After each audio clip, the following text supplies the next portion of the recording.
Zəhmət olmasa özünüzü təqdim edərsiniz. Mən ilahiyyatçı Kamran Məmmədov. Çox şad oldum, çox sağ olun ki, bizim üçün vaxtınızı ayırırsınız. Sizdən bir neçə suallarım olacaqdı Qurban Bayramı haqqında.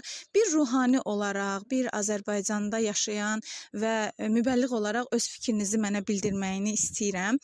Ümumiyyətlə Qurban Bayramı haqqında nə deyə bilərsiniz? Zəhmət olmasa qısa bu haqqda danışardınız bizə. Bismillahirrahmanirrahim.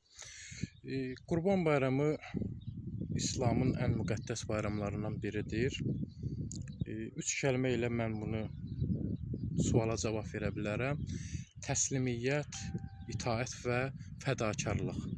Yəni Həzrəti İbrahim əleyhissalam Allahın əmrinə təslim oldu və tabe oldu, yəni itaət elədi.